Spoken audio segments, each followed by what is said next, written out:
Thanks to the internet, making a new discovery on something for the individual is really accessible and really fun and exciting. But then there are the discoveries that really make you think, man, what have I gotten myself into?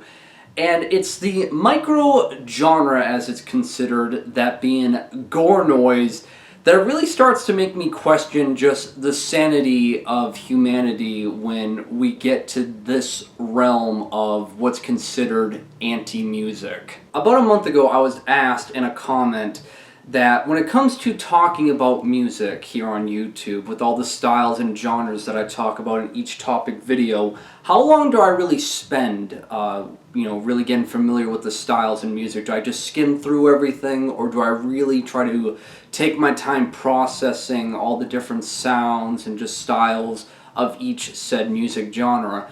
And I'd like to say, without, coming off like I'm bragging or anything like that, that I'd like to think that I spend a good amount of time just gathering all the info that I can when listening to music, then discussing it. But Gorenoise, I can just straight up admit to you, is something that I just skim through very quickly. Because, see, I've known about this micro-genre, as it's considered, for a year or two, and I've always looked at it like it's a big, giant joke. It's something that you just don't take seriously. Like, porno grind and gore grind that I talked about before, I look at it like it's very degenerate. Like, you really gotta turn off your brain in order to enjoy this. Where Gorenoise is like the next level, to the point where you don't just turn off your brain, you basically have to like bash your head in and really just like turn off all your senses to really ever find any kind of enjoyment with this, again, style of music. And with that description, I guess it's to why I find such interest with Gorenoise right now to make a video about it, because it's really the next level of degeneracy. And I feel like with every extreme music genre out there, everyone tries to find the peak of what you can do with it in terms of like just how intense you can make it. And within the realms of like brutal music, Gorenoise as of right now is kind of like the peak of it. And I've had debates with a lot of people, discussing whether it should be under like the grindcore realm, the gore grind realm, or the brutal death metal realm, because it's a mixture of all three of like those subgenres. But I've always found it more familiar to that of like brutal death metal, considering that the imagery, aesthetic, and overall sound reminds me of it.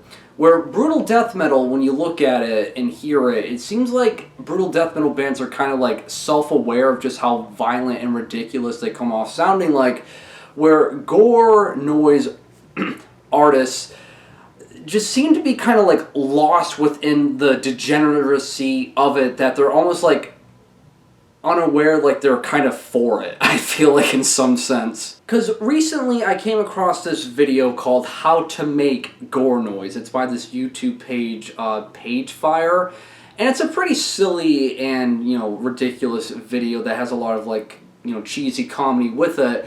And you might think, man, this dude's like really overselling like the comedic edge of this skit.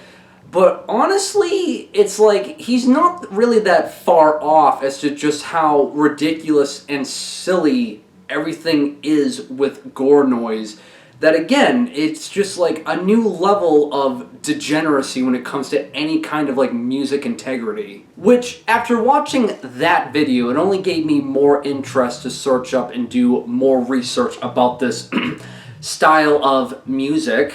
And when you search up Gorenoise in Google, you'll get a brief biography of it stating that it's a mixture of brutal death metal, gore grind, grindcore, and harsh noise wall all mixed together. It started in the early to mid 90s, and The Last Days of Humanity is a real big influencer on this style of, again, music.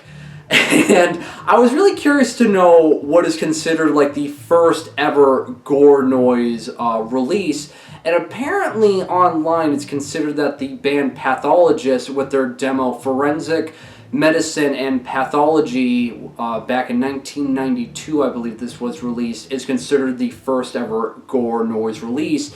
And it's just, as you would guess, very harsh, grinding, brutal death gore grind that's just a bunch of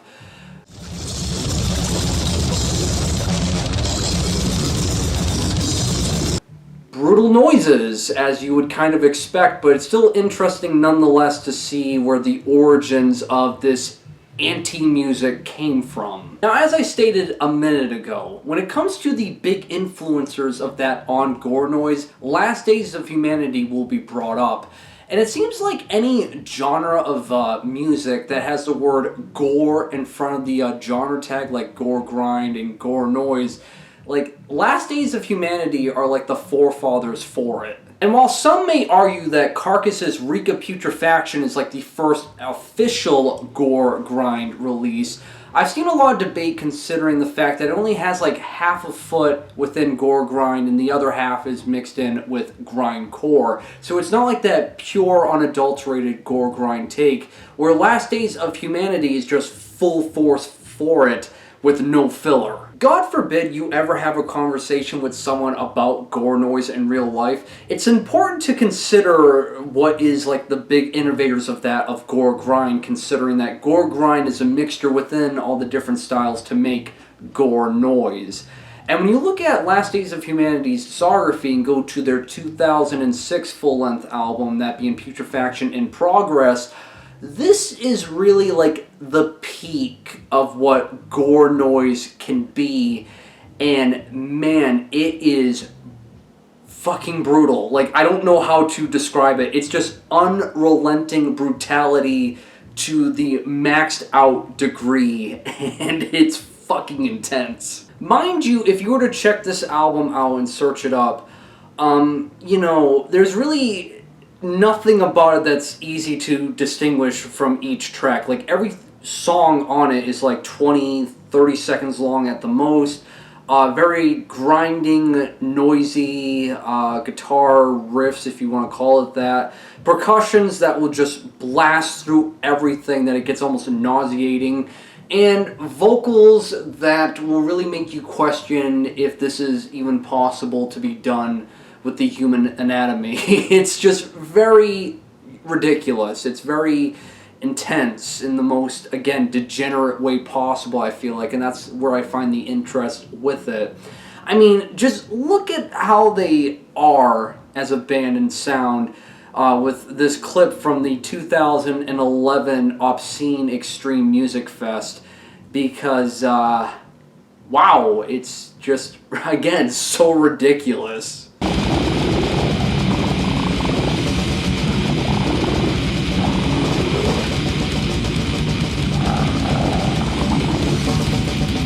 But see, after that, it becomes very difficult to find other Gorenoise projects that are distinguishable from the others. And one I was recommended over and over again was Phyllomedusa. And the guy behind this project seems to just have an obsession with frogs, because sometimes when you search up the genre that it's under, it's not only just gore noise, but also frog noise. And I guess that just has to do with the fact that this individual makes his vocals with the effects sound like a frog. And the discography under this project is massive. I think there's like over 150 releases altogether, and there's only like a handful on YouTube that you can check out. And well, I give it credit for the fact that it has some structure compared to other gore noise releases, as it blends also doom, metal, and sludge together. It's still a very harsh listen that I don't really see a lot of people enjoying this, you know, again, unironically for the most part. Another form of gore noise for a microgenre is Vomitnoise. And do I really even need to explain this one just from the title alone of what it is? If you search it up on YouTube, you'll get a handful of bands with just such lovely album artwork imagery to go along with it. And as ridiculous as this is, I know it's really hard to grasp, that you might think it's a joke, it is kind of legit with the idea of using vomit sounds as a form of music. Because in the realms of harsh noise wall and noise artists out there, there's this individual who goes by the project of Rudolf Eber, and he tries, like, why am I bringing this up? God, whatever happened to just like normal music? But anyway, what Rudolf Eber does with a lot of his noise music is he'll have like these spiritual, ritual kind of like trance-inducing noise moments, and have vomit tracks over it. So again, the idea of vomiting as a form of music is is a real thing. And the final one that I want to bring up is there is, again, another form of Gorenoise that's labeled as Christian Gorenoise. And you're thinking this is a joke, and it definitely is. But if you search it up, you will find Christian Gorenoise projects out there, which are obviously a joke. But there is one called Slammed into Oblivion, and it's just really surreal. Alright, not the music, but just the idea that you could take this as a joke, whatever have you, that there are Christian-themed Gorenoise projects. It's a sight to behold, not something really to hear, but God, that gave me just such a kick of good laughter. Overall, when it comes to Gorenoise, I find this to be very stupid, dumb, foolish, and degenerate as it can get. And while that may seem very mean and rude of me to say, I feel like that's just the overall point of it, is that Gorenoise exists for the sake of existing. And there's nothing wrong with that in art. Not every single piece of art on this planet needs to have some kind of like meaningful purpose. It can just exist for the sake of existing. And that's how I look at Gorenoise for the most part. I mean, yeah, it's ridiculous to the point that I don't find myself ever going back to this maybe anytime soon. But if you really want to get just a kick out of just how insane and explicit and, again, degenerate, brutal music can get, I feel like Gorenoise is like the absolute limit of it. And that'll do it for this video, guys. So like always, make sure you guys drink plenty of water to stay hydrated, and have a great day.